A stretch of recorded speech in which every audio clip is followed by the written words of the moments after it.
लोग परिभाषा गलत करते हैं। जैसे शब्द है पाली का अत्र दीपो भव। पहली बात तो लोग इस शब्द को भी गलत कहते हैं। कोई लिखता है अपदीपो भव, कोई लिखता है अपोदीपो भव। पाली तो बड़ा नहीं, कुछ सुन लिया है अभी, हल्का सा कुछ सुनाई दिया, अप्पा था कि ठप्पा था, लिख दिया अपोदीपो भव। तो कोई लिखता है आत्मदीपो भव, और फिर अर्थ भी लिखता है अपना दीपक बनो। पहली बात तो पाली गलत लिखा, ये शब्द ही नहीं है पूरे त्रिपिटक में, लेकिन कहने के लिए कह दिया गया कि अत्र दीपो को। जबकि पूरी कहा कि अत्र दीपा विहरत अत्र शरणा अनन्य शरणा धम्म दीपा धम्म शरणा अनन्य शरणा, ये पूरा शब्द है। अत्र दीपो भव शब्द ही नहीं है, लेकिन कहने के लिए कह दिया गया दीप शब्द से। तो यहाँ दीप का अर्थ दीपक नहीं कि अपना दिया बना, नहीं, यहाँ दीप का अर्थ है द्वीप। द्वीप समझते हैं? समुद्र में एक छोटा सा पहाड़ जैसा होता, बहुत मजबूत होता, आइलैंड कहते हैं उसे अंग्रेजी में। अपना द्वीप बनो, बी योर ओन आइलैंड। क्या कहते हैं? अपना द्वीप बनो। क्यों? क्योंकि दीपक को ऐसा फूक फूक किया, बुझ गया। माने आप दिया बन जाए, कोई ऐसा है फूक फूक बुझ जाओ, ऐसा हो जाए ना। दीपक को क्या किया?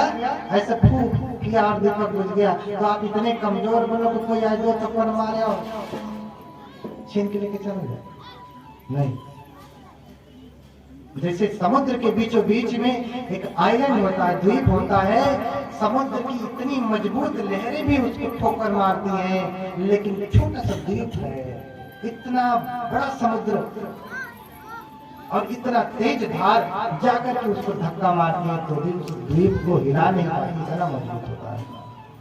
तो बुद्ध कह रहे हैं कि ऐसा द्वीप बनो कि कोई भी कितना भी मजबूत आदमी आए तुम्हें हिला ना सके। उत्थाने नप्पमादेन संयमेन दमेन च दीपं कैरार्थमेधावे यं प्रभु नाभि कीरति।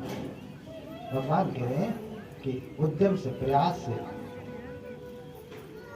तप करके ऐसा द्वीप बनाओ, आइलैंड बनाओ कि कितनी भी बाढ़ आए, कितनी भी तूफान आए, आप कभी भी डूबे नहीं।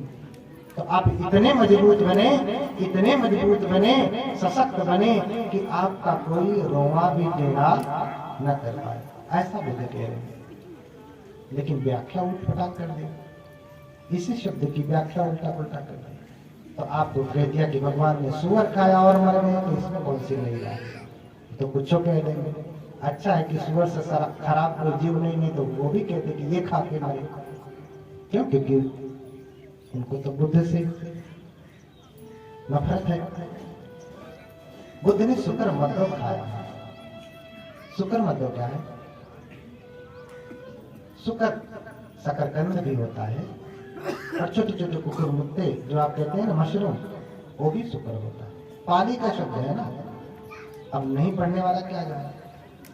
यहाँ तो हमारे बनते नहीं पाली बोलते हैं, संस्कृत बोलते हैं। हम लोग तो संस्कृत में जब देखते हैं पब्लिक के बीच में कुछ सीक्रेट बात है, तो हम लोग आपस में संस्कृत में बात कर लेते हैं, आपस में समझ लिया, बाकी लोग अपना मुंह देखते रहे।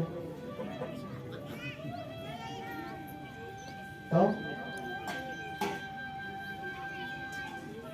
शुक्र मध्य खाया। शुक्र मध्य क्या? शकरकंद होता है। मर्दों माने मर्दन करना, शकरकंद को मर्दन करके चोखा की तरह से बना। जैसे अभी आप जाएंगे ना श्रीलंका में, मैं जहाँ रहता हूँ, वहाँ शुक्र मध्य बनता है। शकरकंद को मीज करके सब्जी बनाते हैं, ऐसे चोखा जैसे बनाते हैं ना, भरता, जैसे बैंगन का भरता, आलू का भरता, ऐसे ही शकरकंद का भरता, शकरकंद का भरता। अब होता है कभी कभी किसी को कटहल खा लिया तो फूड पॉइजनिंग हो जाती है, उसमें क्या है? हाँ?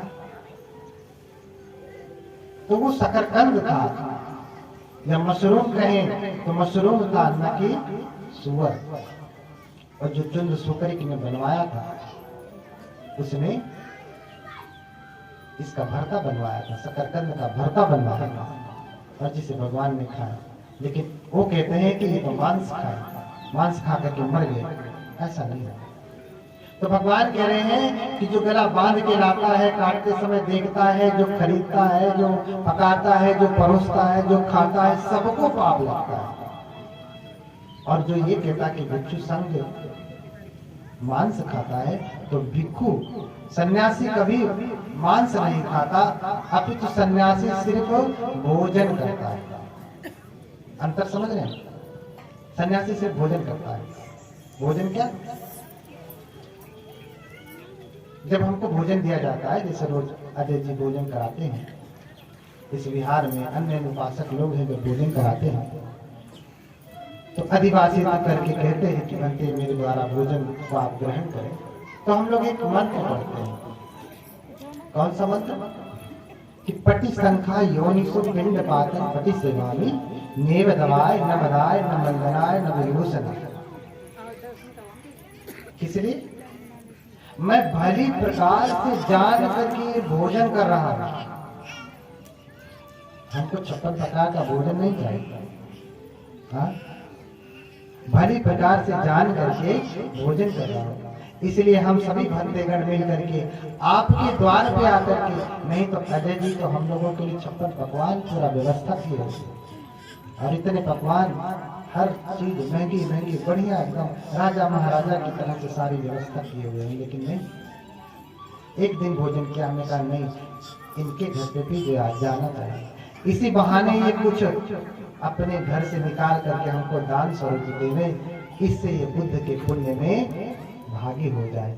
इनके कल्याण के लिए भिक्षु संघ इनके पास जाता है। बुद्ध ने कहा चरत भिक्षु विचारिकन भोजन हिताय भोजन सुख।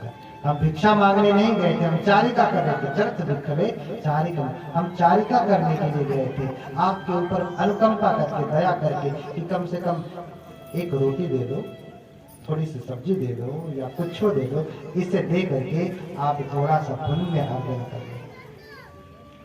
और वो जो रोटी आपने दिया है वो बहुत 56 प्रकार की रोटी नहीं, लेकिन उसी रोटी को हम खाते हैं। 10 घर में गए तो 10 प्रकार की सब्जी 10 एक ही पात्र में डाला, और वो मिक्स हो गई, मिक्स वेज हो गई हमारे लिए। हमने मिक्स वेज समझ के खाया। तो भगवान कह रहे हैं भिक्षु जब भोजन, इसलिए हमारे लिए पात्र होता है, अलग अलग नहीं है। अक्के में सब डाल, चाहे दाल मिले तो उसी में, सब्जी मिले तो उसी में, पनीर की सब्जी